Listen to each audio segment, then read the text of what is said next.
Stay up to date with all that's happening with the new national party, NNP. Send us a message via text or WhatsApp on 405-8683 with your name, email, and constituency. Stay in the know with NNP. Get updated.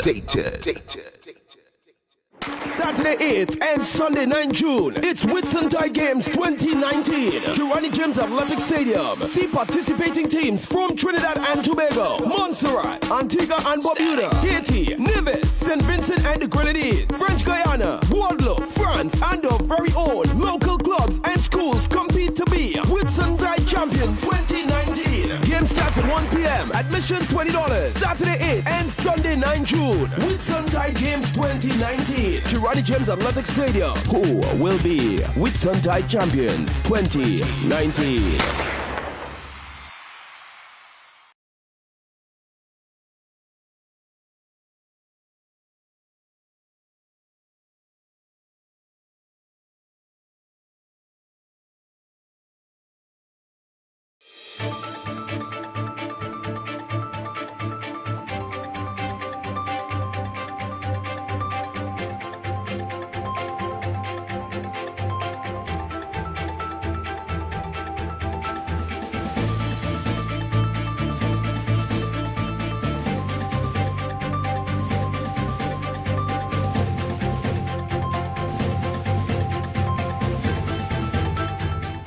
Grenada to benefit from €14 million pledge. Details to this story and more in the national report.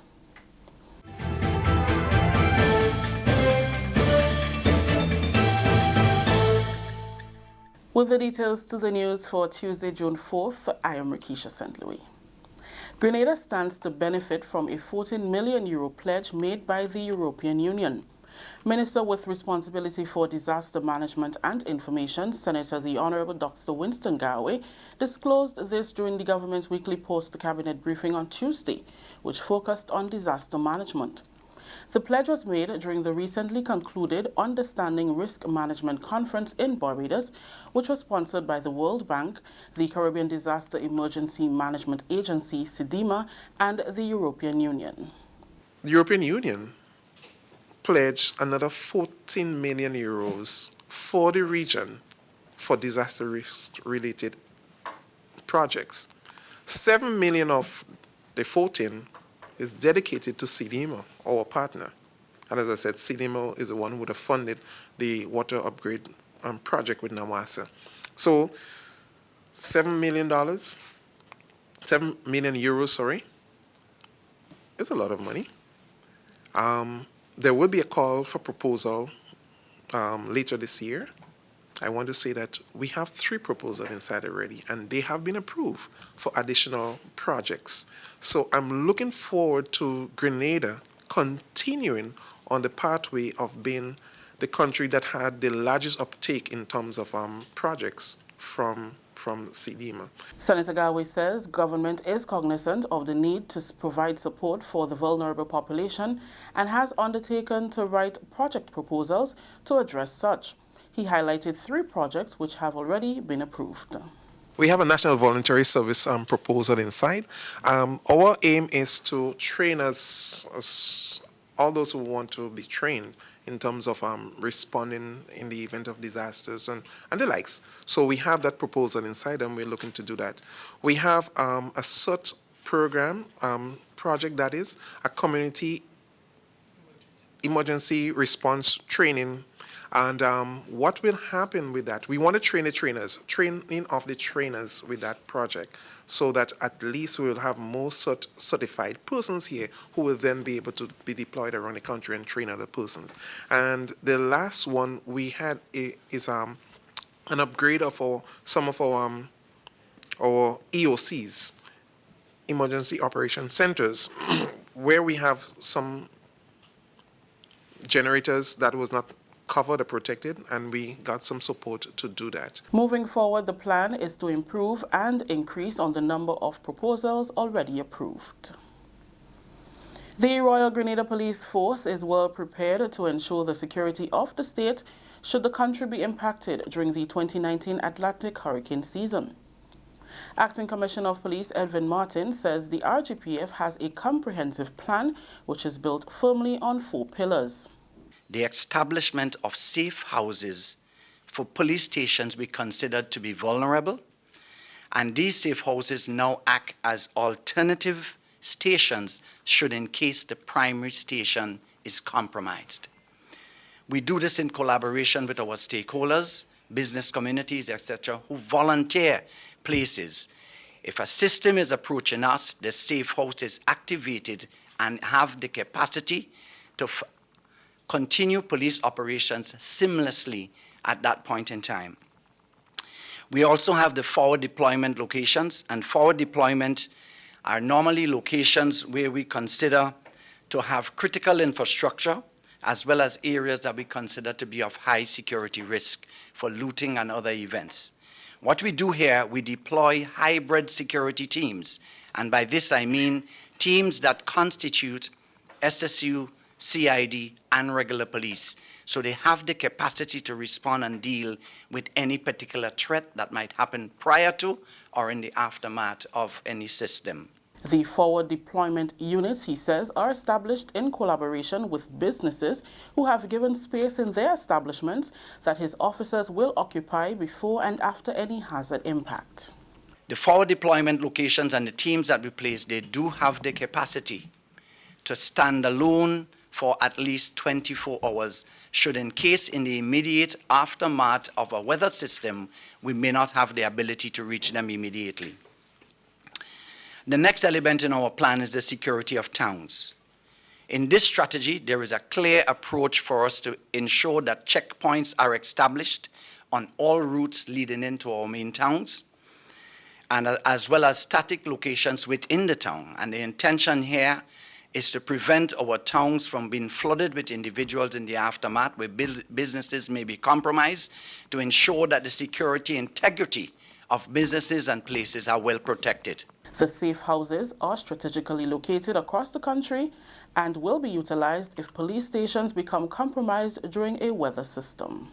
What we do is carry out an inspection of all of our police stations, and the assessment is made basically on a Category 3 system.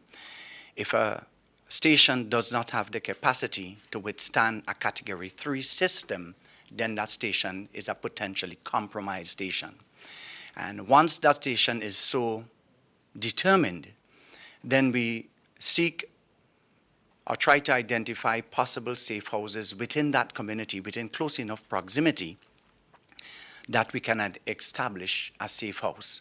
And the safe house, basically, as I said, it is an alternate station. So before the blow, we set it up with all the resources. Personnel are moved in there, a percentage of personnel, so that if the primary becomes compromised, we move straight to the safe house, that the operations of the police is continuous. Commissioner Martin says the forward deployment mechanism, which the RGPF operates, makes provision for the head of state, government ministers, senators, and members of the diplomatic corps. This is the National Report. More news after the break.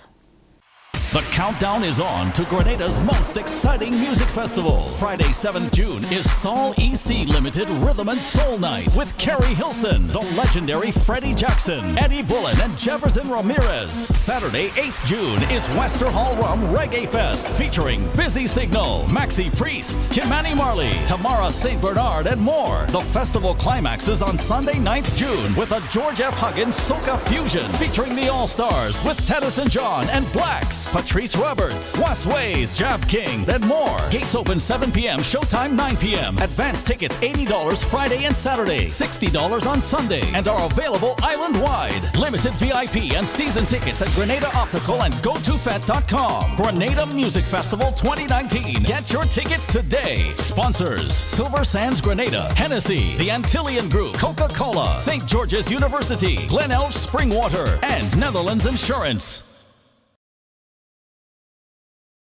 Welcome back. Former Trade Union Council President Madonna Harford says Grenada must take immediate action to implement measures to enhance the sustainability of the insurance fund. She was speaking at Tuesday's stakeholder consultation, which was hosted by the National Insurance Scheme. The National Insurance Scheme embarked on public engagements following the completion of the 11th Actuarial Review, which outlines key recommendations that must be implemented to improve the scheme and make it more sustainable.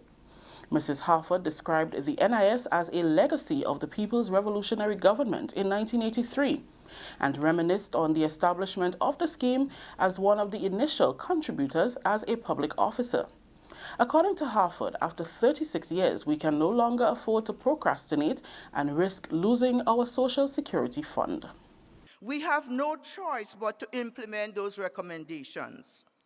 If we continue to procrastinate with the rapidly growing expenditure, especially benefit payments for retired persons, NIS will be in crisis. Could we afford to allow this to happen? No.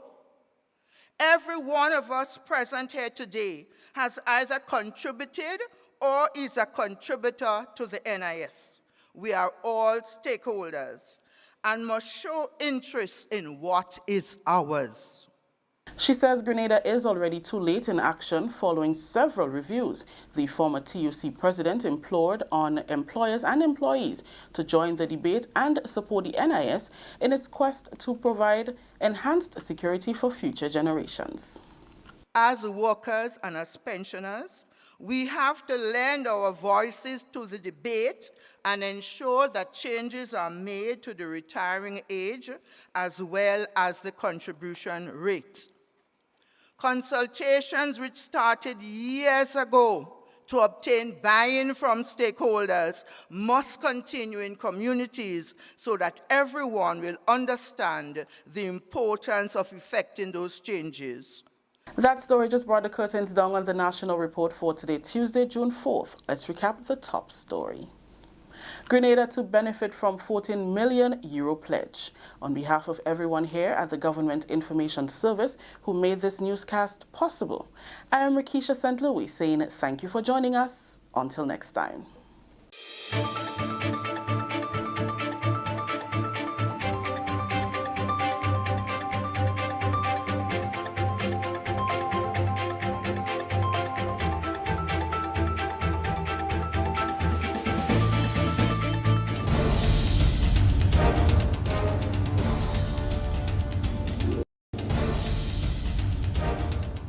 Approximately US $9.5 million in scholarships were awarded by the government of Grenada in partnership with the St. George's University, as 80 bright minds now focus on the task of getting an education instead of worrying about how to pay for their bachelor's and master's degrees. 80 recipients were awarded at a recent ceremony on Thursday, May 1st at the Grenada Youth Center in Montrouge, St. George.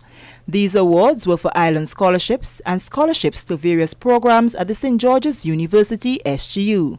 Annette Moore has the details.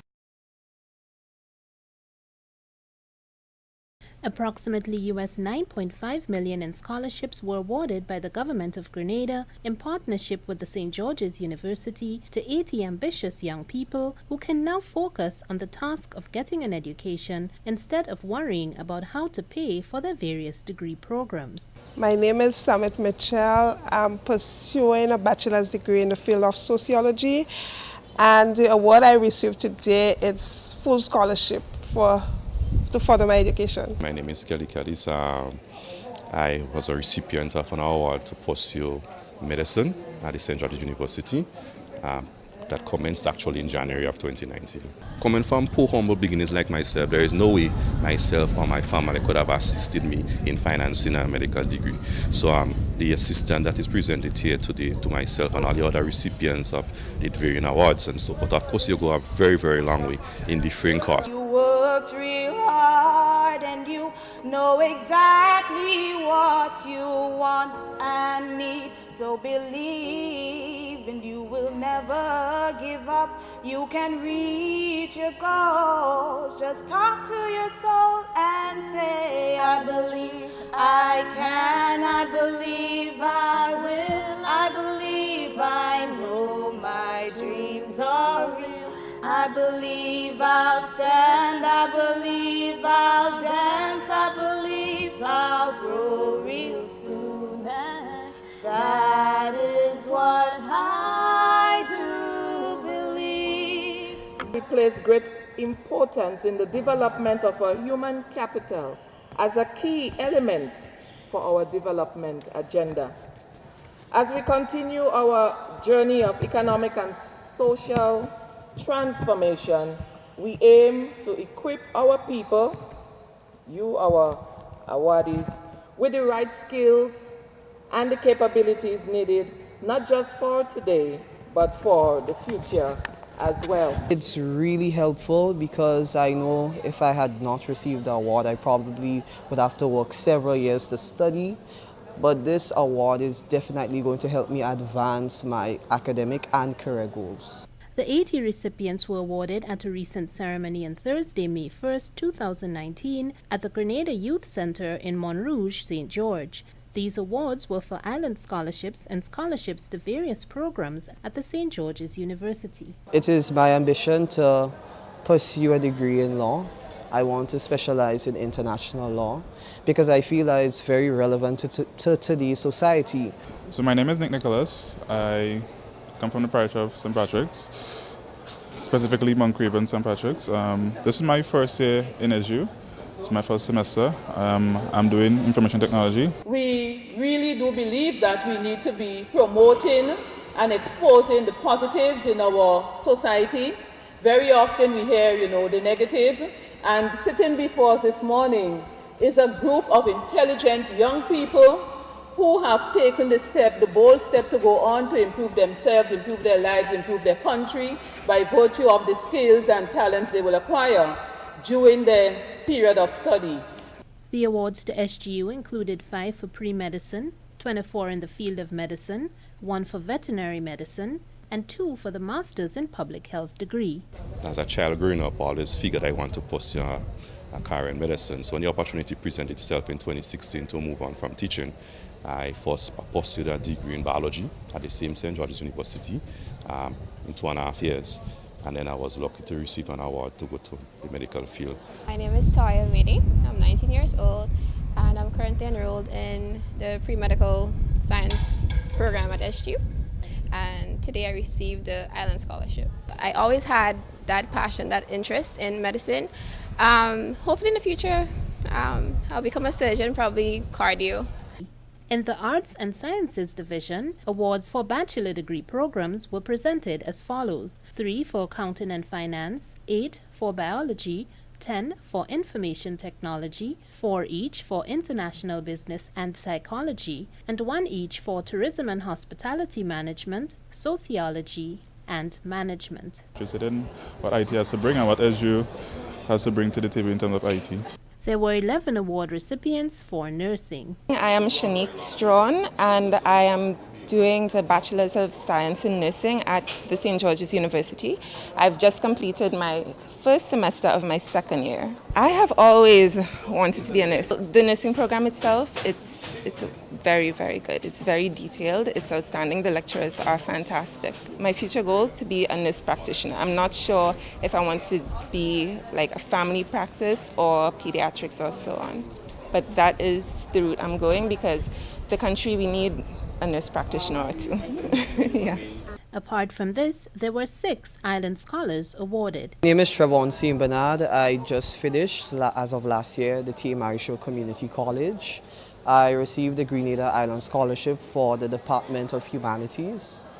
It's a great honor as well to receive the scholarship to aid in, helping my mom pay for my education. My heartfelt congratulations to all of you awardees here today.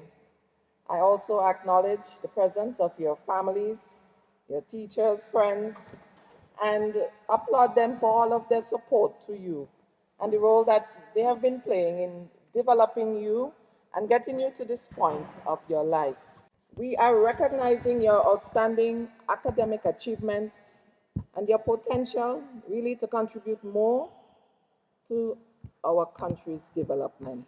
The Permanent Secretary for Human Resource Development and Religious Affairs, Jacinta Joseph, thanked the National Training Awards Selection Committee.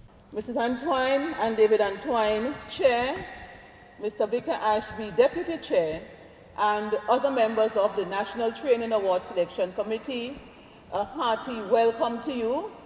It is always good to have you here with us to witness the presentation of the awards to the students who you have found to be most eligible. Both the Permanent Secretary and the Minister with responsibility for tertiary education, human resource development and education outreach, Honorable Pamela Moses, extended appreciation to the St. George's University. On behalf of the government and the people of Grenada, I extend grateful thanks and appreciation to St. George's University for the long and enduring partnership that they've had with our government, the government of Grenada. And through these awards and other initiatives of theirs, they have contributed significantly to our development agenda. The minister also congratulated recipients and outlined an additional scholarship award requirement. We will formalize a structure whereby you'll be called to undertake community service type activities during the school summer vacation as a way of giving back in small measure to all the millions of dollars that has been invested in you. The activity undertaken by you can be of your choice somewhat, that benefits not just you, but the wider community. I made sure I had to do my absolute best to keep my GPA above a certain standard in order to apply and get through with the scholarship. And with this scholarship now, I know I'm bound to the government for a few years, which is good because I want to give back. I'm just too grateful for the government of Grenada for seeing it fit to bestow such on us as recipients today. It was a happy moment because for me it takes away a big burden off my back because I'm a mother of 3 children and studying at this time will be very difficult if you don't have the finance, so I'm very grateful. From the Ministry of Education, Human Resource Development and Religious Affairs, we wish you all the best in your journey to be great leaders of this country. And we look forward to you serving this nation at the end of it all with pride. I always see myself as someone who likes to give back to humanity, and I would have done so while I was a teacher, but I wanted another avenue in which I can do the same thing, but in a different way in terms of helping to save lives and to restore health to people. The government contributing to this is just huge. It's very much appreciated. Just really hoping to pay back, you know, for the investment they made in me. If my mom and dad is watching, I guess you guys are proud now. I'm on TV. To people and mainly young people out there, sometimes the road to success is not easy. You will encounter a lot of bumps along the way, but I would say to you, never give up on your dreams. Go hard, go after it. For State of Affairs, I'm Annette Moore.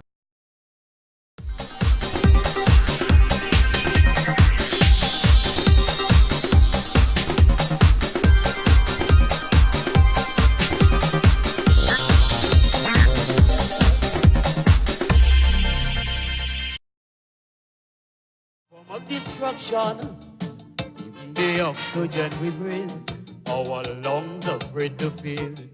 Yes, indeed. Good morning to you, Grenada, Carriacou, and Petit Martinique once again. It is time for Hard Talk. My name is Sheldon Scott. And I'm Devon Romain. And it is now 20 minutes to the hour of 11 o'clock, 10:40 on the Spice Isle of Grenada, inclusive of our beautiful brothers and sisters out there in Carriacou and Petit Martinique. I didn't realize this weekend is a long weekend. Yes, Monday it's a holiday. It's a holiday Monday, yeah. I hadn't realized until just this morning. You know. It's a long weekend, man. Because I should have been in Petit Martinique. Yeah, well. Yeah, for the Whitsuntide Regatta up there in Petit Martinique. It's going to be a wonderful one, man. Yeah, it's definitely. And you have other activities around the place and so to hype up St. Andrews. We'll be buzzing with activities over the weekend, including the Pentecost Day or something like that at Progress Park, the Roman Catholic You have. Yeah, I see the bishop put out a rap. Yeah, see, he put out a nice rap and all kind of thing, telling people come out. Yeah, come out. All in Wagiti bingo and all, you have everything going. Yeah, you're a very smart guy, man. You know where to reach people. But that's the idea, you know, you reach people where they least expect. You know, and you never know. You pick up some lost souls. I ain't saying that those who are there are lost, you know, but you know. Good morning, Grenada. It's another beautiful sunshiny day. Yeah, you know, Spice Island. Yeah, and we do have a guest that will be in with us very, very shortly. Yeah. They'll be in studio with us this morning. So we look forward to that one. Very important to have guest. a nice discussion going this morning. Also, we are coming to you live via radio A9.5 CRFM. Yeah. 89.5 CRFM. Okay, 97.5 CitysoundFM. 92.9. Yeah, in Carriacou. Good morning. 94.9. If you all know what I'm actually trying to organize there is performing national duties while performing this duty. Yes, so 94.9 We Noise Radio out there in Brooklyn. Good morning to you, Wade. And Wade, what happened? You ain't touching base, I'm to you, man. Okay, I think again. I gotta wake up. Kunumunu, man. Wake up, no, man. Good morning to whoever is in your taxi with you this morning. We say a very special good morning to you from the lovely Spice Isle of Grenada. A Grenadian morning. Whether you have been here before and you intend to return, or you have never been here and you intend to come for the first time, we invite you to the Isle of Spice, where you can see beautiful Grand Dance Beach. You can hike one of our many beautiful waterfalls. You can have a bath in one of our sulfur springs. Absolutely good for the skin. Yeah, it's beautiful. Yeah. Or you can sample our lovely cuisine, or just take a nice breeze somewhere in the rainforest. You could relax or so. Visit the Granatang Lake. There's so much to see, and in fact, the first underwater sculpture park ever is here in Grenada, right off Dragon's Point. It's a wonderful dive spot. We also have the what they call the Titanic of the Caribbean. You can go and dive the Bianca Sea if you're one of the more experienced divers. So there's so much to see and do on the Isle of Spice, and so many places to sit, so many interesting people to meet. It's just beautiful. Come to Grenada. Yeah, and if you just get a sweet tooth, Juve chocolate. Yeah. It's Grenada's own. And it's totally organic. It's grown here in Grenada. Manufactured. And, so you get the opportunity to see the process. Yeah, from plant to packet. You get to see the entire process right here in Grenada. We would say sample our rums. You can sample our rums. We'll also just put a cautionary note there. Yes. Sample our rums carefully. Yeah. You see how the Surgeon General always tell you that smoking can kill you? Yeah. You got to be careful how you sample our rum. Yeah, it mightn't kill you, but it might contribute. It might put you out of this world. Yeah, so you have to be very careful. Good morning to all of you who have just joined us on the live. Yeah. Somebody said they're signing off. Wherever, no, Dennis, you can't sign off. She hear we talking about Grenada and all kind of things. We want to switch off for.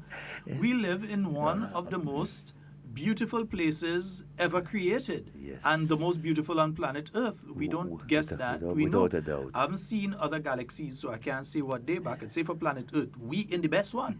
Yeah. And the best part of this one, we're right here. The thing is, as a tourist, you could relax on Grandlands Beach and not have to worry that somebody is going to be harassing you every 2 minutes and that sort of thing.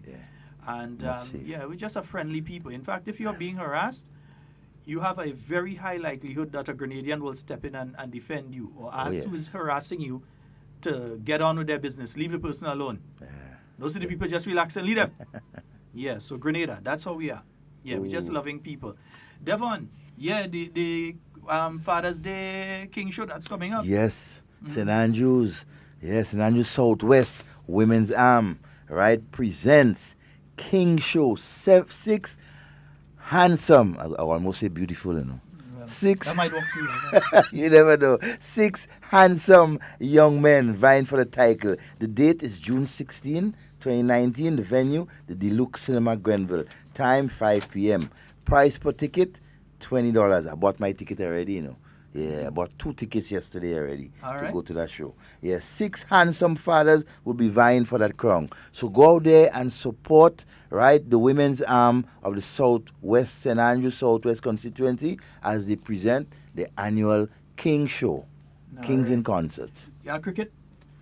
Yeah, the Big Six of the St. Andrews Cricket Council 2019 competition will start on Sunday, the 16th June 2019 at the following grounds: Pearls Playing Field, Ford Playing Field, and Mount Horn Playing Field from 11:30 a.m. Come out and support the different teams, right? The prizes in the competition, which will be will be the biggest payoff in history? First, second, and third division. Prizes are: first prize, $5,000. Second prize, $3,000. Third prize, $1,000. And 2 teams will be, in the finals, and wow, they'll be going up for a total of $35,000. That's a big payoff. Never happened in the history of St. Andrews cricket. Yeah, man. Change our leadership to it, that's, Yeah, Grenadians know about that. Yeah, Grenadians know about that. We know about that. So go out there and support the St. Andrews Cricket Council as they continue to improve and to bring better cricket throughout the parish of St. Andrews. And folks, remember to like and share the live. Yep. Like and share the live. I'm finally sharing up the live these days. Yeah, all you have to like the live and then share up the live and think, Carla, my condolences to you, my dear. I neglected to send that to you directly via WhatsApp. But my condolences to you and the family. Do hope that you're recuperating okay from all of that. So hope everything is going all well and okay for you, my good schoolmate. All right? Nice. Beautiful. For some strange reason, over the last 24 hours, I've been seeing everybody that I went to school with. Yeah, all that's in Grenada. I've been seeing all my friends from my National College TAMCC days. That's a good sign. Yeah, I don't know what it is. I'm just seeing everybody. Reunion time. Reunion takes place in different ways, so Yeah. I've just Seen quite a few. The Honorable Kate Skeeter Lewis. Today she has, I think they are at the Bel Air School from 1 o'clock today. 1 o'clock. And so those of you from Bel Air and which are the other areas, the surrounding areas there, they can head in today. So the Bel Air Government School from 1 p.m. they're doing the voucher program, the school uniform voucher program. So those of you who are in Bel Air and surrounding areas, you can go in there. Area around there. Yeah, you can go in and see the what's team taking there. place. Make sure you carry your voter identification card, your national ID, as we say, your ID card. Carry your ID card and get birth yourself certificate, registered to ensure that your child can benefit from this program. Of course. Yeah. And You may don't- not be don't able get to left. make it, huh? You may not be able to make it. So if government can help you with a hand up to make sure that your child is educated, by all means, go and be part of the program. And don't shy away and feel that government is giving you, as Sheldon say, a handout. It's not a handout. It's your money. That's government. That's the people's money. Government is assisting those of us who cannot, afford it at this point in time. Make no mistake about that. Ensuring that every day the persons who cannot afford to do the things that they have to do to make their lives better, government is reaching out to ensure, that they do it. Okay, so don't feel left out or shy away, It's your business. Be part of it. Yes, indeed. And as we said, we had a guest that will be in with us shortly. So for those of you in Bel Air, Carriacou, Moya, and Conference, so Bel Air, Carriacou, Moya, and Conference, you all need to head to the Bel Air Government School for 1 p.m. Those of you who are desirous of having your child enrolled under the Uniform Voucher Program, I know other areas, for instance, St. George Northeast, they sent it out to the various schools. They said when the officers are going to be there. I think Town of St. George has done similarly as well. But yes, they have. Constituency, don't be afraid to call and let us know your information. There's Send nothing the wrong with information. letting us know your information. What you have is a program that is going to be beneficial to these people, and as much as possible, you need to get them in the know. Get them involved. And get them involved. So it's very important that you all make a little contact and let us know what days and where that people will be benefiting. Now, yesterday we had a caller who made a complaint in relation to, and our guest is here, and do have a seat, But meanwhile, I'll say this though, we had a guest yesterday who called in and they had a complaint in relation to the same set of people working right through in the constituencies in the debushing program. Now, I need to make a correction here. What the individual has seen are the environmental wardens. Yeah? So these are environmental wardens that they're seeing. Now, the environmental wardens are not the debushers. Yes, they do similar tasks to what the debushers do. So you see them maybe since the ending of last year. Yeah. Not even the beginning, just the beginning of this year, since the ending of last year. Last year they were there. Yeah. Because the same way you have traffic wardens, you have environmental wardens. So it's not an issue like there's a fortnight and every fortnight the same people getting the job. These are environmental wardens. I can understand. I do not believe that the caller was attempting to be malicious. Let me make that clear. You want to make that clear. The caller was not attempting to be malicious. But they may not have understood, and other persons, because the caller was saying that there are other people making statements about the same people getting walk right through. It is not a case of them being part of the debushing program. These are environmental wardens. And we're going to take a short break while we settle our guest in here properly, and then we're going to deal with a lot more. All right? Nice. Saturday 8th and Sunday 9 June. It's Whitsuntide Games 2019. Grenada James Athletic Stadium. See participating teams from Trinidad and Tobago, Montserrat, Antigua and Barbuda, Haiti, Nevis, St. Vincent and the Grenadines, French Guyana, Guadeloupe, France, and our very own local clubs and schools compete to be Whitsuntide Champion 2019. Game starts at 1 p.m. Admission $20. Saturday 8th and Sunday 9 June. Whitsuntide Games 2019. Grenada James Athletic Stadium. Who will be Whitsuntide Champions 2019?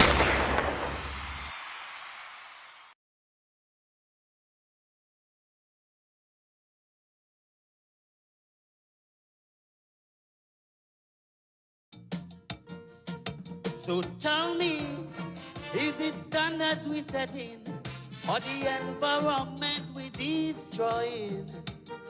Where do we go from here? Life, we just can't predict the future, so we no longer love each other. Tell me why we build nuclear reactors. Could someone save our environmental condition? What we are doing is wrong. We only destroying it, yes, plan, yes, man. Every day and every night, the bombs and guns and too much fight. Our environment is protected. Please. Hey, Amar, good morning to you, bro. Hope everything is here. All my school friends. Amar is a good friend of mine. Went to school. Both of us met at the age about 13. Amar, now about younger than that.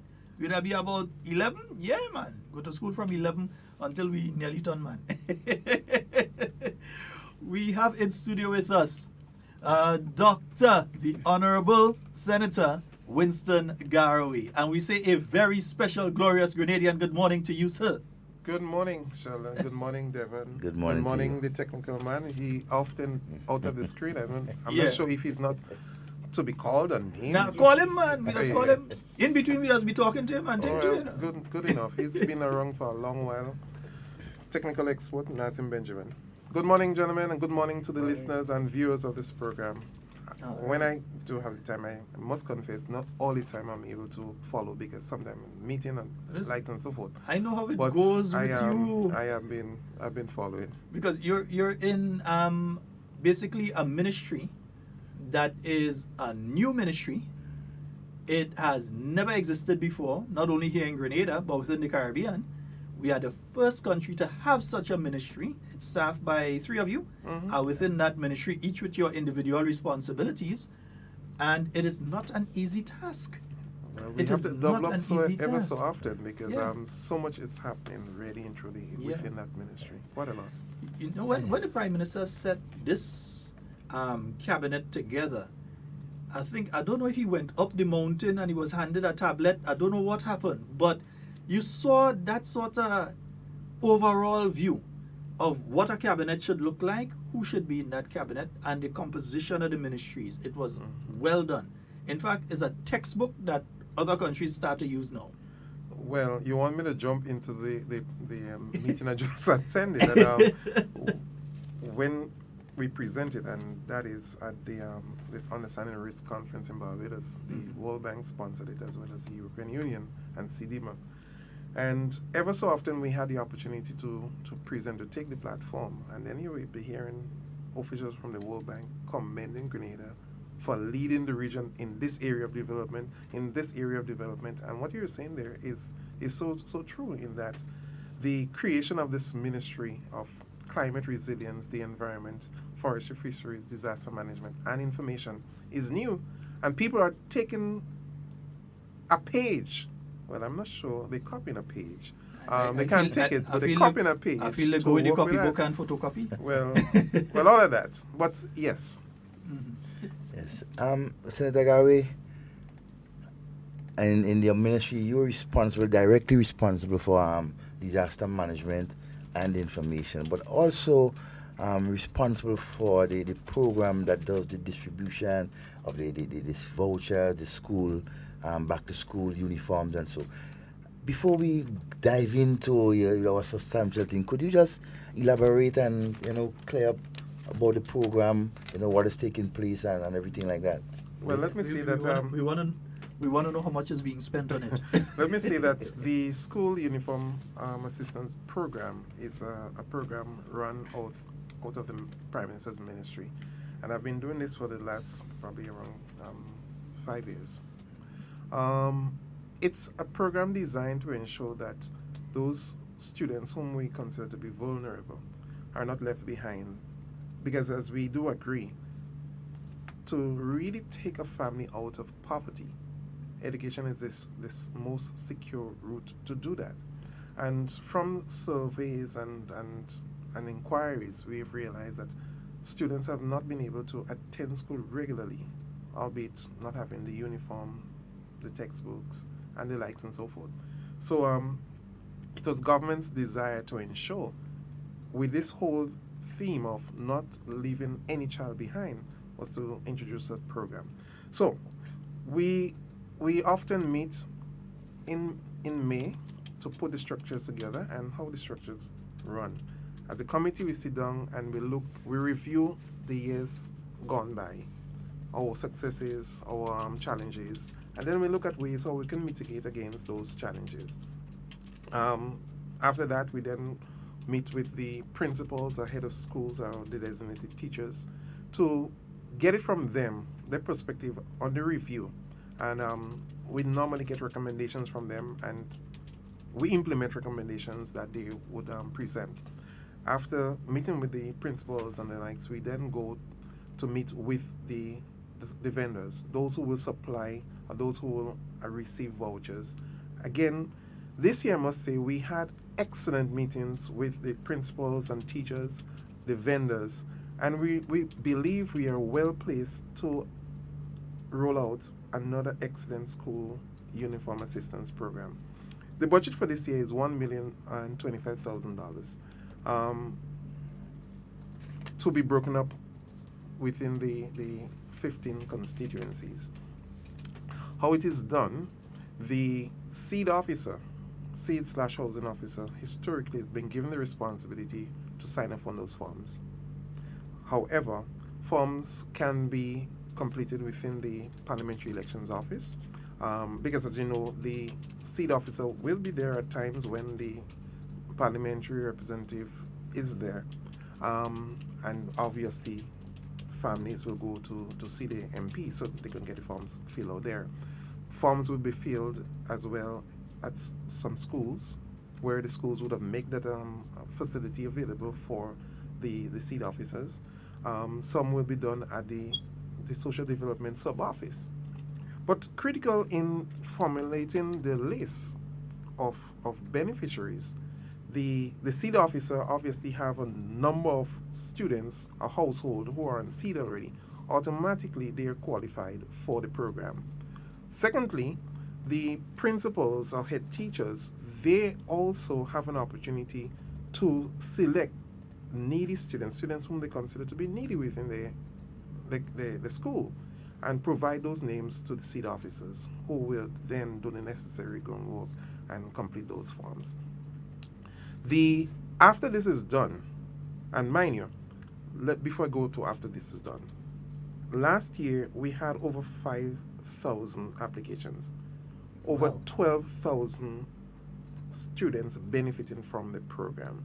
So you will realize from June to when we decide to distribute the vouchers, which is the 2nd of July, you have basically 4 weeks max to complete those application form, 5,000 plus. So the seat officers working along with the parliamentary representatives find creative ways to ensure that they meet the deadline, to get all those persons who need to be in the program to have them fill out. So I've seen where constituencies would have more than one location for the filling out of application. And when I look into it, I realize this is very strategic, in that it would not be wise to have the 500 students from your constituency converging in one place. That will be too much for the seat officer. It will be too much for the housing officer. It will be too much for the constituency supervisor to complete. So you break it up into various communities and ask persons to come there. How you go about sending that information out? You can utilize any of the media streams or any of the platforms. Some I've seen, well, I was not here, but I was told it was a news item. Some I've seen it was presented to me, your Facebook page quoting. And I know there has been a concern out there because it said that it is under the NNP banner, and that somewhat politicized the program. I do not support it politicize the program. In as much as this is the government that is doing it. You have a platform, a media platform. You receive information, I presume, as you've received from NAWASA, NADMO, anywhere else, and you publish that information on your platform. So obviously your branding would be there. So that, I know, is creating some concerns in one circle. And I understand why they have the concern, because it's everything I've seen being done here by the government, for one reason or the other, will be politicized, because folks believe, well, the government is doing so good and you're providing all the support. If you just allow the government to do this, it's like, well, they say in one party state. They have that in their mind, but this is not the case. People are there to receive benefits, and if the government is doing it, of course the government should be credited for providing those sort of support. So that is it as it relates to putting the applications together. After this is done, the application is completed. And mind you, you have, as I said, 15 constituencies. You have not a whole lot of officers to complete it. And it is important to state why we have the seat officer as the responsible party to sign off on the forms. We have had some instances of duplication last year and the years before, where you have no more than one person signing off. So you have that now resident within the seat officer, whom we believe should know almost all the needy students within the constituency. Secondly, we have had issues where a child might be living with a grandparent, the mother in one constituency and the father in the next constituency, and all three of them may decide to apply for benefits for the same child. Wow. So you have to implement measures to ensure that, one, the program is transparent and the program is corrupt-free or corruption-free. And you would know, wherever I'm at, whatever I'm doing, I want to ensure that we are above board with everything. I know there was an issue last year, and I had to speak to it on the media when we asked persons to come with one piece of ID, your voter registration ID. And people, again, tried to make it look as if we were trying to buy votes or something of the sort. Let me just reiterate. The reason for this being, the security system embedded within that one piece of ID is so great that we were able to pull out the duplication and those who try to beat the system. So one piece of ID we're going to utilize, and that is what it is. However, if there are extenuating circumstances where there is a problem, we will work otherwise to fix that, to remedy whatever the problem the beneficiary may have. But as I've said, one piece of ID we will utilize. Going forward, so all the applications now will be sent to the Prime Minister's Ministry via the Ministry of Social Development. We will then do our own processing within the ministry, and you're going to have more than 5,000 applications. We haven't received any one back as yet. Today is the 5th of June. So you'd realize the officers will have to work long hours to complete those forms. But we will do our processing within the Prime Minister's Ministry to ensure that the students who deserve the benefit, they receive it. And we will not stop until we ensure that that is completed. So, roughly how much money is going to be spent on that program this year? $1,025,000. That is the budget we have. Yes, that's the budget we have. $1,025,000. Is it so? In each case, an application is made, and then the individual application is assessed. Yes. To ensure that this person is a viable person. This Well, person can. that will be done from the seed. That's why we allow them alone to do that, because they would know almost everybody. So when it gets to the Prime Minister's Ministry, we will now look to ensure that this name isn't coming elsewhere. As I said, we have had instances where you had two applications coming from the same child, just came from different constituencies. So you had the mother basically come from one constituency, the father from the next one for the same child. And both of them could have been successful, but with the new system, how it's being done with the seed assessing and the voter identification card. Well, the reason why I'm saying it is because we found them. We have had instances, and we were able to unearth it, those duplications and so forth. And I'm not blaming and saying that they tried to shaft the system. Is my child, and the seed officer might have said, well, this is the case, or you may have heard that there are opportunities for your children, so you go and do the application, hoping that you will get the benefits. So in some instances, it's not intentional. I wouldn't want to say, quote unquote, that persons went there with the view to shaft the government. And folks, we're speaking with I don't know why I'm not hearing myself properly. Let me see if that's the reason here. Yes, we're speaking with Senator, the Honorable Dr. Winston Garraway, and we just had a discussion in relation to the uniform and voucher program. And so this will be rolled out. When would people start actually getting the vouchers? So our target date is the 2nd of July. Tuesday, the 2nd of July, during what we have the regular post-cabinet briefing. This will be the day for the distribution of vouchers.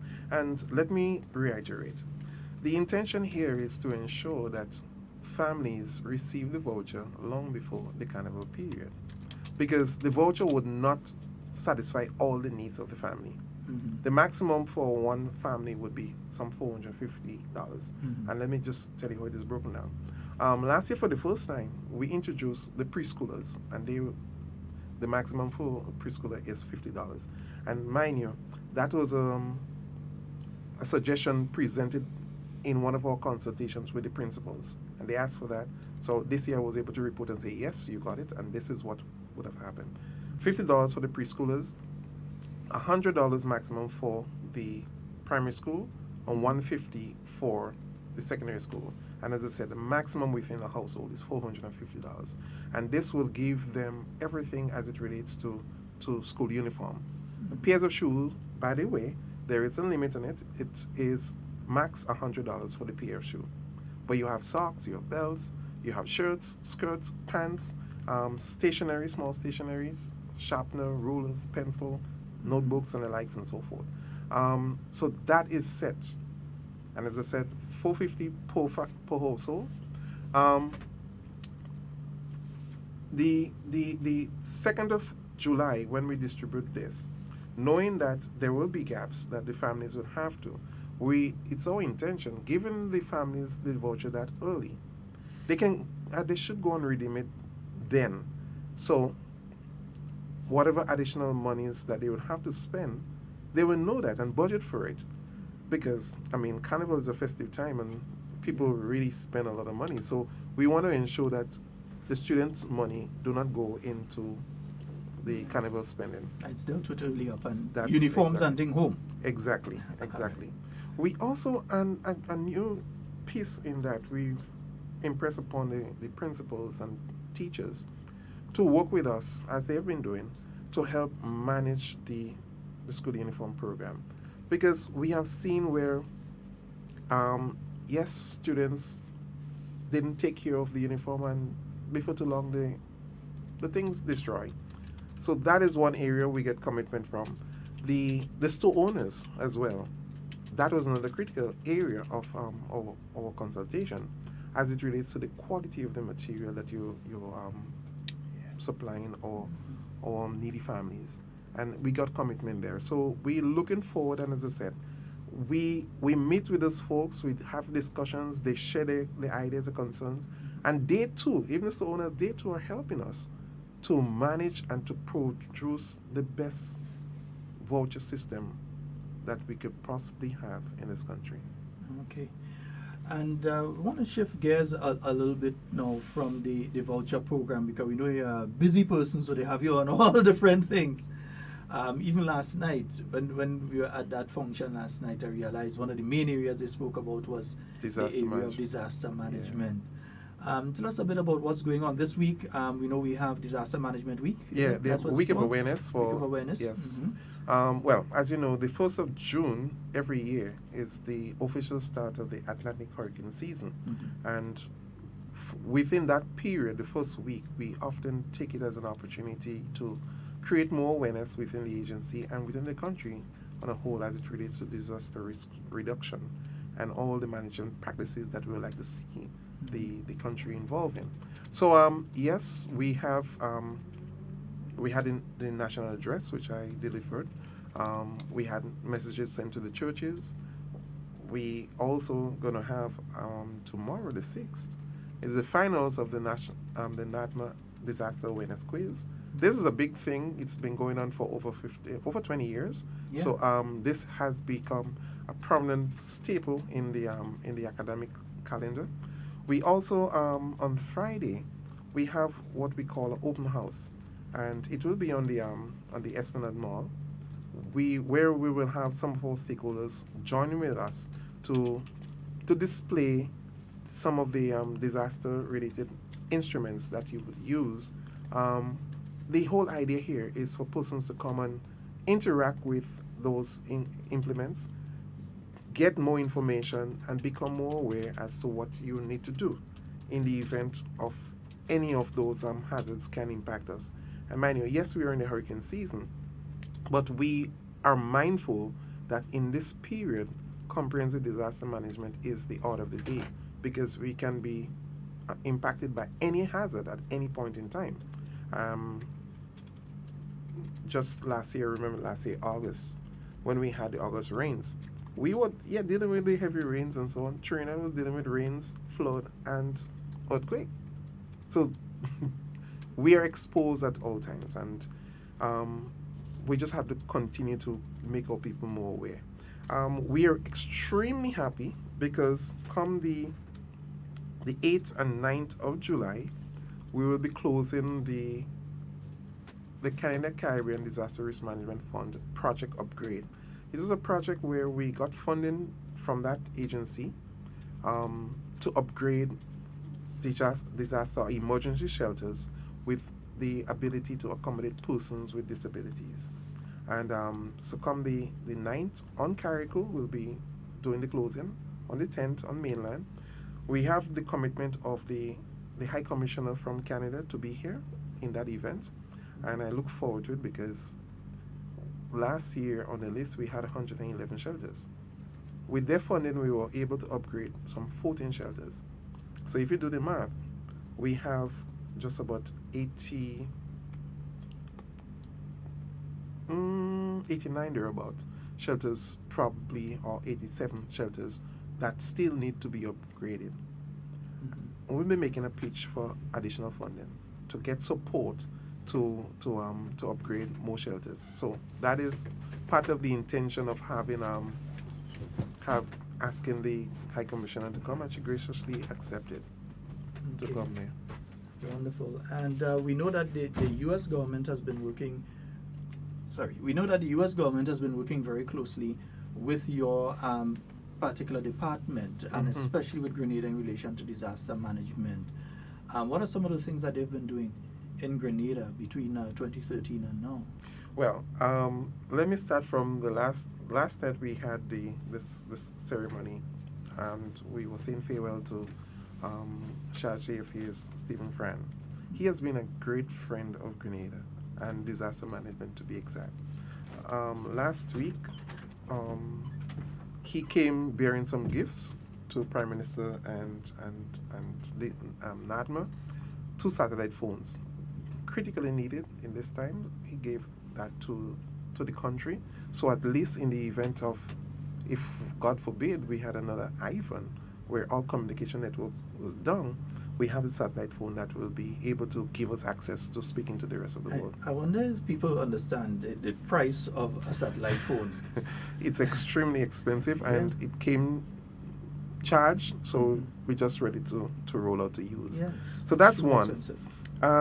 Also, I am extremely happy to announce, and we have been saying it over and over, that they have given to us 2 warehouse and or head offices.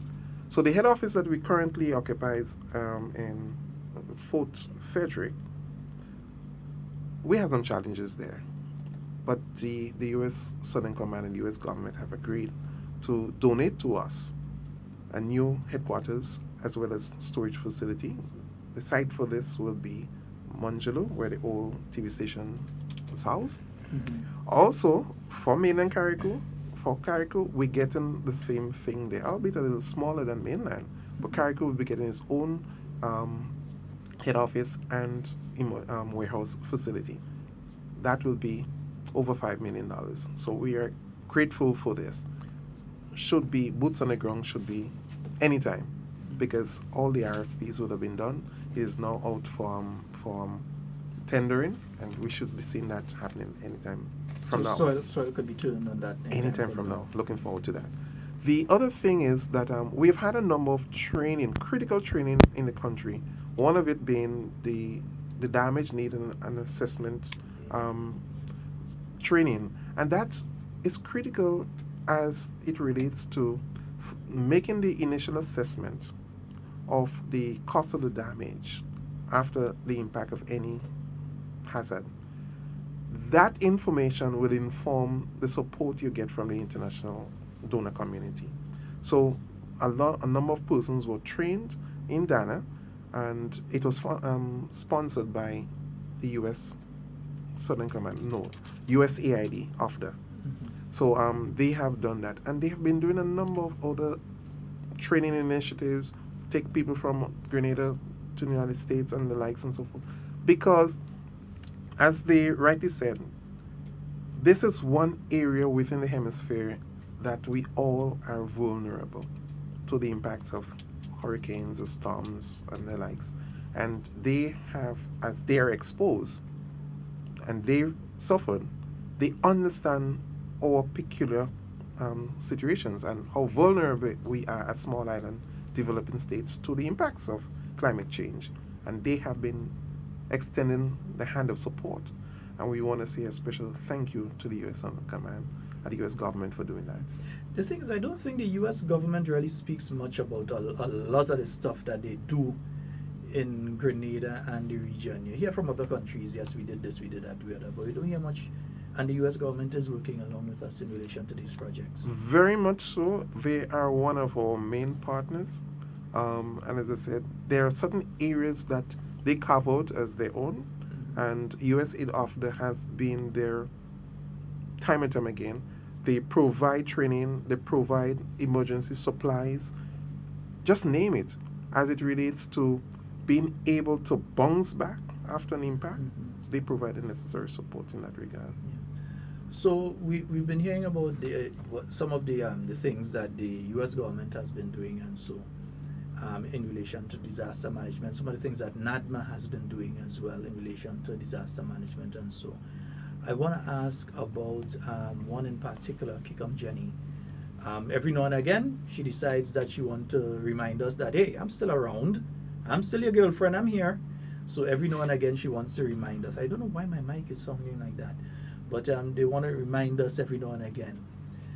Are things in place? We know that at one point in time, the monitoring system up there was met and found to be wanting. How are things with the monitoring systems and so in place for Kickum Jenny? And I did hear, within the past few months, I did hear of one or two schools, assimilation being done by NADMA. And so what is taking place for Grenada to be prepared for the eventuality of an eruption of either Kickum Jenny or Mount St. Catherine, which we know is also active? Well, thanks for this question. As it relates to tsunami monitoring and so forth, Grenada is well placed. The Seismic Research Center in St. Augustine, Trinidad, is responsible for doing all the monitoring. So only recently, late last year, we had the upgrade of the monitoring stations, and new equipment were planted at various other sites. So as it is right now, and mind you, Kickum Jenny is never at sleep. She might be a little bit quieter than usual. Relaxing. But she's always active. We had some heightened activities earlier this year. Again, it's just to let us know that, yes, she's around and she's there. So how are we treating with that? So as I said, Seismic Research Center, if there is a change in the frequency of the events, we will get the information to advise us as to how we should proceed. Any decision as it relates to if we have to change the color coding, this will be Grenada's responsibility because it's within our territorial waters. So as it is, normally she's on orange. She is not orange, sorry, yellow. So that's where it is. If there is a change, we'll move up the chain to yellow. I remember there was a joke last year. No way of coming with last year, just around February, we had some heightened activities. So we had to change the color from yellow to orange because you move up. And the talk went around and saying, even Kickum Jenny and all is angry with the color yellow. But she decided she didn't want to stay there. It's not me making it up, it's the people saying that. But we saw what happened. There was 15, so Kickum Jenny was a part of that. But put that aside. Frankly, we are well placed in that we have all the monitoring systems to give us information and advance information. But also last year around June, we had the St. Patrick's being the first parish in Grenada being tsunami ready certified. And what that's really say is we have been able to conduct a number of training exercises within the parish of St. Patrick to cause the people to become aware as to the protocols they should follow in the event that information is presented that we might be in for a big eruption, or we may have had a big eruption and there's a likelihood of a tsunami.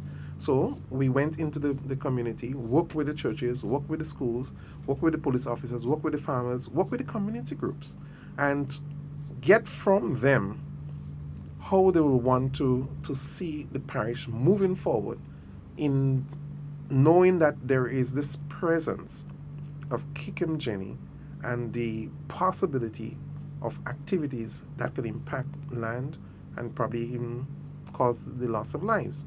And from them, we had information and suggestions as it relates to escape routes and so forth. And all the escape routes that was identified, we have signs up there, labeling and direction maps, so that persons will know where to run. Because the objective here, if there is a call that there was going to be a tsunami, you just have to move or run to higher ground. So the muster points have been identified. And I was really impressed when we had the ceremony to launch it. And there was this school, St. Patrick Anglican, I think it was, who did a little simulation of skaters, we say. And to listen to the children talk about what you need to do to run to higher ground. And in the interview, they were well rehearsed, but they knew exactly what needed to be done. So St. Patrick is tsunami certified. So if there is any events, a heightened events, they know what to do. I am pleased to announce that while in Barbados last week, had a bilateral with, again, the agency that is the early warning system. We have NOAA involved, National Oceanic and Atmospheric Administration involved in the whole tsunami exercise. And they came with some additional funds. And we are working towards having Carriacou tsunami certified. We're working towards this. The tag date is September 30th to have the work, if not completed, but almost completed. And we're working assiduously towards doing that. So what does that mean for Carriacou? They will, when we do the consultations, the people will identify those escape routes. We'll do the signage, we'll do the inundation maps, we'll ensure that all the information that is necessary towards warning people and to guiding their activities in the event of the approach of a tsunami to get to safer ground will be done. And we think this is a great addition for Carriacou at this point in time. Minister, as we're there, you have outlined a number of things that disaster preparedness or your ministry together with NAGMA want to do. But one of the most important component of ensuring that all these things are fulfilled is the preparedness and the training of the disaster committees within the constituencies. How prepared are they at this point in time? Okay, well, I can say that Carriacou, we had just about probably 6 to 8 weeks ago, we had a training on Carriacou where we brought all the disaster managers and other stakeholders together, and it was a week of training to bring them up to speed with the basic disaster management principles. And Carriacou is one area I've seen that sort of heightened activities re-disaster management. A very active committee led by Ms. Date, and I am extremely pleased that they're getting this additional support to move forward, because we did promise we will help them. So in terms of the training, yes, they have that. But we go a bit further, and thanks for the question too. In that, we have approval for a for a project with CDIMA, and that is a National Voluntary Service project. So we have received funding, some 60, pledge funding at this point in time, 60,000 euros to train persons, all those who want to be trained, want to be a part of the disaster management cycle within the constituency, to be involved. And we're looking forward to launch this as soon as we get the final wording from CDIMA in this regard. So you're out there and you want to contribute towards the safety of the nation and the safety of your neighbors and your families, you need training. We will be providing the training in that regard. We also have funding for a pledge funding for another project, a community emergency response training project. We say CERT by short, and we're looking to train the trainers.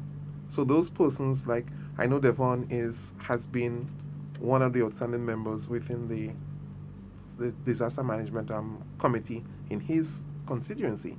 So we can train him and other persons that he will bring as train the trainers. And we're hoping that they will now go back into the constituency, into the district, and train other persons in disaster-related stuff. Well, we've entered now into the hurricane season, the official hurricane season. And we have to say official now because these days we realize any time of the year systems form. But the official hurricane season. Yeah. Over the past few years, we've been seeing some that have actually broken not only the record but the equipment being used to measure them. We've seen hurricanes that are passing and that are sucking up the water for long distances and so on. In fact, doing things that we've never seen before. As we head into the hurricane season, how is NADMA prepared to deal not just with the hurricanes, but the impacts of some of the rain systems we've been having? I remember a point in time last year, it took me 3 hours between here and getting down to Frequente. It took me exactly 3 hours to get down. Due to some rain had fallen. There was an accident somewhere in the region of the Grandans Post Office and the area in Woodlands that usually floods there, that had been flooded. So it was near impossible to get down to the south of the island. What is NADMA doing to mitigate against some of these issues? The rain systems that caused things like what happened in Guelph a few years ago, and what happened in River Road just last year. What is NADMA doing to mitigate? You can't do anything to stop it, but what are you doing to mitigate against some of the effects of these events? Well, and thanks again to the government, because disaster management is an ongoing job. You have to be, because the onset of climate change, things change, weather pattern change. You didn't focus for rain, and rain will just come and the likes. So early this year, when we started just before I would say the season, we had the wardens. You would have seen them all around. People made some comments and so forth, and they were trimming overhangings and they were clearing the drains and so forth. August 1st last year, rains, where we had 2 areas being declared disaster zones. In St. David's alone, we had 104 landslides. A lot of those slides and the flooding was as a result of block drains. And the wardens, if you see them, they're out clearing drains. Yes, they cut overhangings already, but they're ensuring that waterways are cleared. That is the key mitigating factor that we're using right now to ensure we cannot stop the rain, but we can ensure we can channel the water to go where we want it to go. In the drains, out of your property, and that in itself we believe will reduce the level of flooding that we've seen. But we also working through the Ministry of Agriculture, all farmers, all farming practices. It is better now than before, but we've been asking our people to ensure that they employ good animal husbandry, but at least good farming practices, because you want to make sure that when you cut the trees or the bamboos and how you pile them and stock them, they do not get into the waterways and create those sort of problems that we have had. Can they create a dam basically? When you have a set of trees and everything that block an area, create a dam, and you have a flood. And then you know what it is. Yeah. So that is one of the point that we've been or the tools that we've been using through the environmental ones. So yes, they have very, very good roles that they're playing, and we're happy with the work that they're doing. Okay. Let me ask, let's say I'm in St. David. I'm always biased towards St. David. But let's say I'm in St. David. There's a rain system, There are some landslides, some areas are flooded and so on. We know what happens in Las Vegas every now and again. Let's say that happens. What does NADMA immediately start to do? To the average person in St. David, they want to know, in their mind now, let them know that this happens, this is what you can expect to see. Okay, so we have two very active district groups in St. David. St. David is that big. So we have St. David's North and St. David's South. And I'm going to say to you, if you're going to have a landslide today or tomorrow, you will see the district teams coming out, mobilizing, because we have that support from heavy machine operators within the Ministry of Communication and Works, who, by the way, is responsible for road clearance and so on. They are responsible for that committee. So they will work along with the district committees to ensure that we are able to clear those passages, clear the roads, whatever debris in the road, to do the necessaries. So people in St. David's will see that. But we also ask in persons that you have maybe your chainsaw, your cutlasses and the likes and so forth, to volunteer your service. In the past, persons will wait and say, well, that's government responsibility. The road is blocked. No, it's all of us responsibility. So even if you didn't see the district team coming there as quickly as you expect them, make the call. You can call the agency if you do not have the telephone number for your district committee head. You can call the agency 440-8390 up to 94, and you will be directed as to how we're going to proceed going forward. But we have some 17 districts, and I must indeed say that not all is at an advanced state of readiness as the other, but they are charged with that responsibility to work within the district. So something happened, they would be the one coming out as first responders to support. And within those committees, you have police officers, have medical people and the likes and so forth.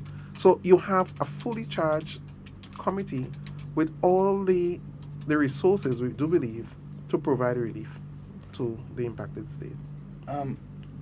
Earlier on, you made mention of the training for personnel within the districts when it comes to Dana.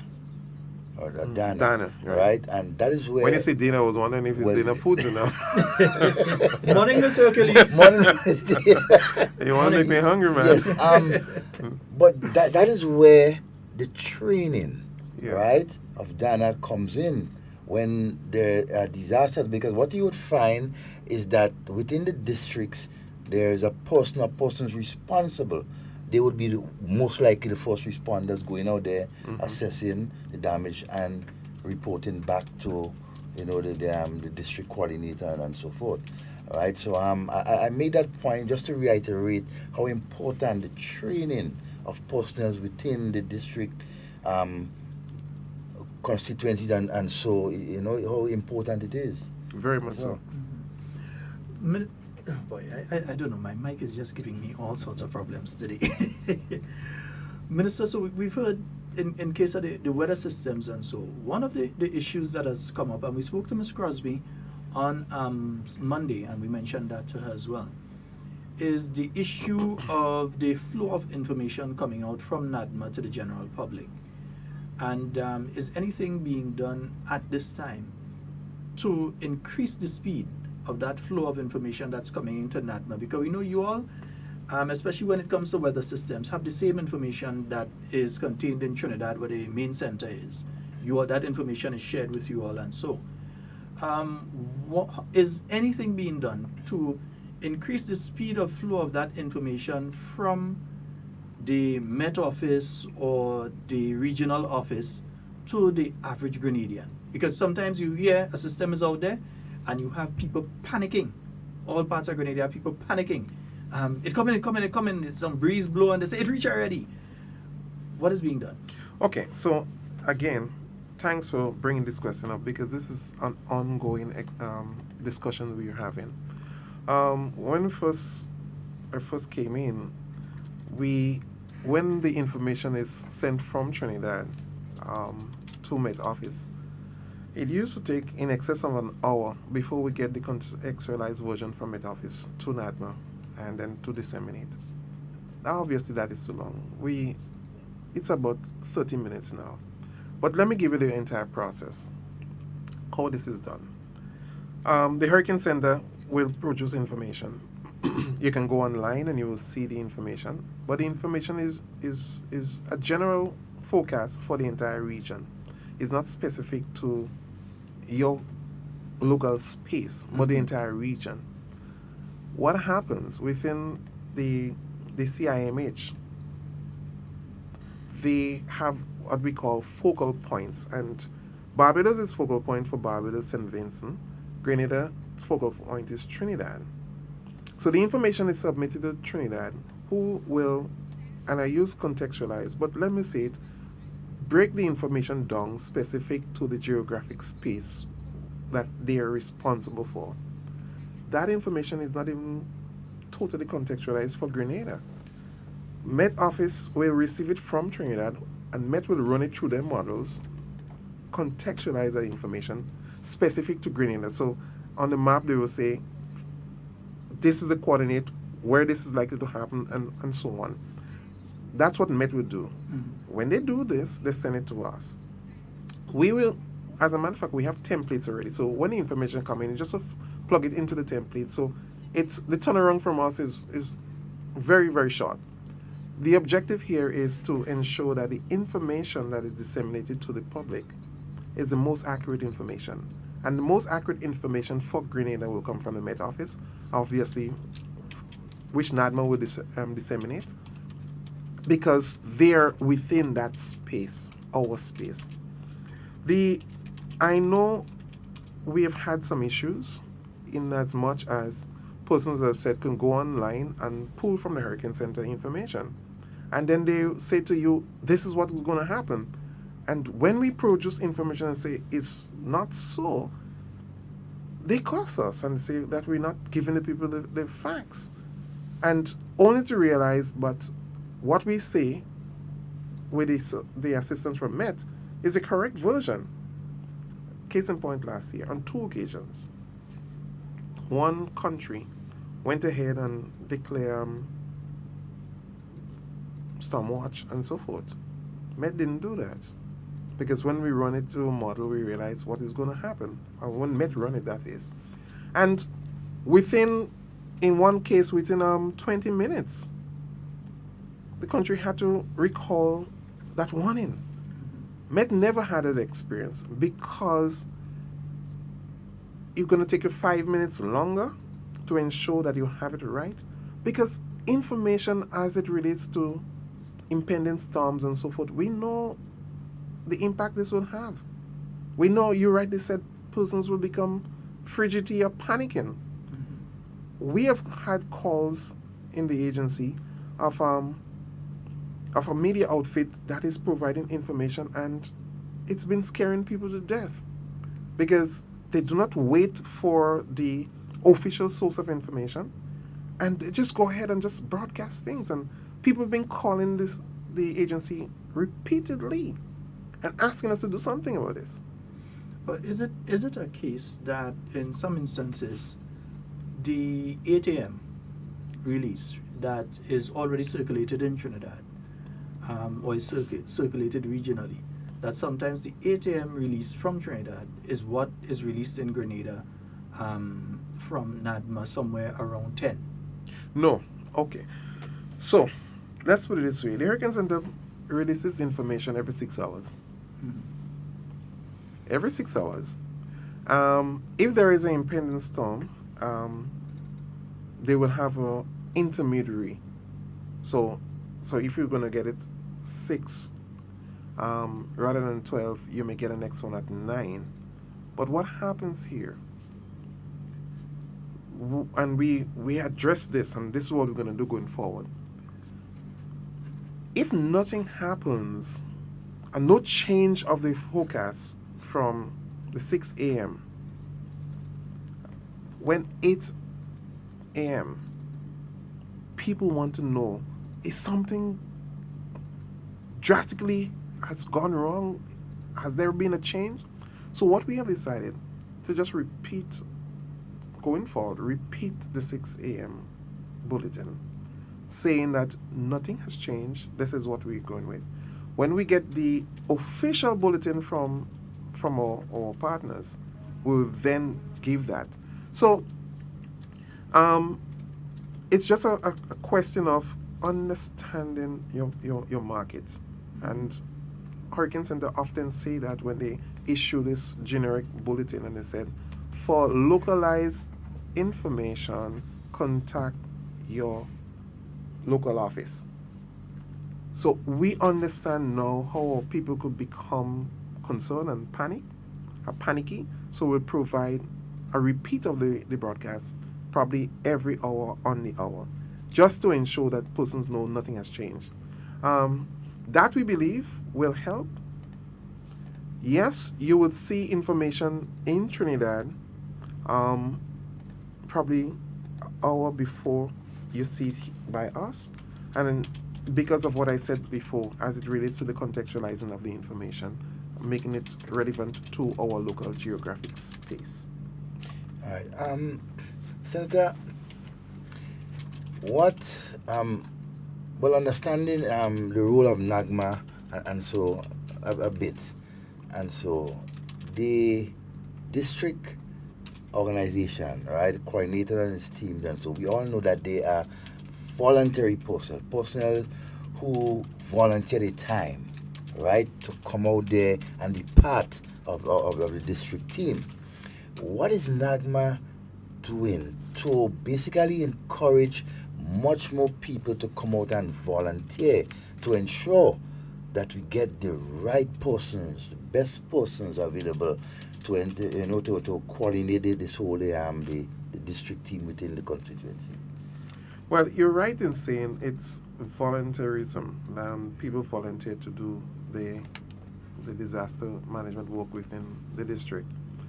The unfortunate thing is that persons are placed in some embarrassing situation in as much as persons cuss you off because they think you might be slow with the information, or probably you're hiding some information, and they will say all kinds of things about you and to you, and that in itself has discouraged a number of persons from volunteering. We will want to encourage our people to respect the value of volunteers, respect the time that they will leave their families and go out to ensure that the entire community is safe. That is important. Now, to address the question and the concern you have, training is what's going to at least become that motivator, I believe, to encourage more persons to wanting to volunteer. Because when you train them, they know what is expected of them and they can go out there and do it. And I look forward to that now becoming the yardstick going forward. Persons know we will not just throw you in the wilderness or throw you in the ocean and give you a plastic spoon until you find your way out. That can't paddle you. We will give you the training and all the assistance to build the capacity, and that I believe will help. I know some persons been asking, well, you have to start paying, but volunteerism is not a paid job. You might get You don't pay volunteers. You might get Who pays volunteers? some honorarium or something of the sort, but it's volunteers. But what we are hoping with the work that we're doing within our schools, primary and secondary schools, will spark a light in the life of the students, that they will come out from schools and wanting to be a part of the whole district disaster team, the structure, the whole mechanism towards making the community safer than it is at this point. Now, we've have a question here from one of our viewers online. They're asking, are there any plans to list more hurricane shelters in St. Mark? The last time they checked, there was not a shelter for the town of Victoria. The closest one is in Maran. And Maran, we know, is not even in St. Mark. Well, you have one primary shelter. Let's put it this way. You have a secondary shelter in St. Mark. It has always been there, the school. But because it is in close proximity to the river, it could never be a primary shelter. Because a primary shelter basically will accommodate persons prior to, during, and after the event. So the river there is a no-no. That will not. But however, after the event, you can house persons there as a secondary shelter. So the Maran building, yes, has been given that green light last year to as a primary shelter. We are moving towards, I know the construction of this new multipurpose center, the design is embedded within the design to have this as a primary shelter. So that will be sometime in the making. Yes, we have had a challenge with St. Mark. The what's the school? I can't remember the name of the school, which we've been using for some time. Unfortunately, there have been some water that have been coming from the area and embedding itself within the school surrounding. That again has been a challenge, so we couldn't use it. But it's a constant work to build or to get more shelters within St. Mark, and I do believe it is, let me just say, it is slow in coming to see it to fruition, but when that multipurpose center is completed, that will be the prime shelter. The other thing that is that should be taken into consideration in your area, within your constituency or district, when we do our mapping to have an idea as to the vulnerable people who will have to move to shelters and the likes and so forth, that inform a lot of what we do. St. Mark's, yes, did not have, but they're not too far away from other parishes with shelters. So if we have to move persons, we will do that to get them to the other areas. Indeed. I think we have a call online. We'd like to take one or two calls just before we. Oh boy, I lost that one. I'm not quick on the draw, folks. We're gonna take one or two of your calls before we complete. So if you want to call, you can call now. If you have a question or a query for Minister, because we're quickly running out of time this morning. So if you want to call now. You were making a point, I believe. Yes. So. The other question, part of the question you asked, if we're looking to have more shelters. As I said, last year, the final list, we had 111. Preliminary reports I had yesterday from the inspection team, and mind you, the official list should be out next week, saying to me we're going to have more shelters, and I knew this because we have had a number of shelters being upgraded.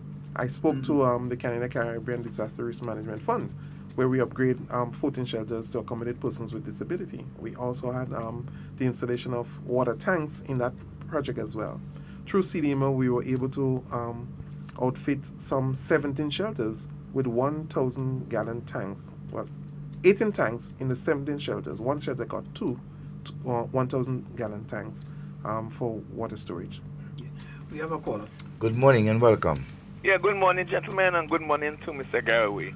Good morning. Two questions. Mr. Garraway, on a scale of 1 to 10, how prepared are we today since Ivan and the other situation that arise after that? How prepared are we on a scale of 1 to 10? And my next question off the bat. Is, no, in a situation where we have a hurricane on its way, like I say, a bad one as we would say, and you ask, and people are asked to evacuate, and they refuse to evacuate, and during the course of that hurricane or whatever it is, they find themselves in difficulties. What do we say to such persons? Thank you, sir. Thank you. So the first part of your question, 1 to 10, 8 off the bat. In terms of all the systems, the training, and persons becoming more aware as it relates to how we should treat and respond to disasters, we are better off today than we were in 2004. persons living in vulnerable areas and asking to be moved, and they do not move. I have said it consistently and repeatedly. Disaster responders, the first responders, will not be able to go in and come to relieve you or rescue you in the midst of the storm. So if you made a decision to remain in your home, don't you know your home will not withstand, and the possibility exists that your home will not withstand the forces of the wind, and you were to be trapped? The responders will only be able to come out when they can do so. But having governors flying and water raging and flood and so forth, they will not be able to come out. So you will have to bear it out. So what we say to persons, move to the safe house. Good morning and welcome. Hey, good morning, Sheldon. Good morning, everybody. Good morning, Mr. Garvey. Good morning. Well, Sheldon, I do believe the importance of a disaster is information. Information is key. And very Sheldon, what we have to understand that we have to get information from the two sources, NetApis and NAGMA. Many times what we find happening, people get information, and information that they got is not the correct information. Even like a disaster something happened to Grenada, and then we must get the clear from NAGMA that if the storm already passed, or everything already passed, so it is okay for people to go out.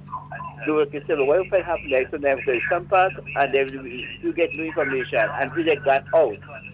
They got outside, and then they get... Caller, there's a serious problem with, you need to move away from your radio or whatever it is, because it's beginning to confuse me. No, what I'm saying is you need to move away from your radio or whatever it is, because it's seriously confusing me. Okay, let us call off, no problem. You wouldn't have time to call back, so you just move away from the radio. You only have 2 minutes remaining.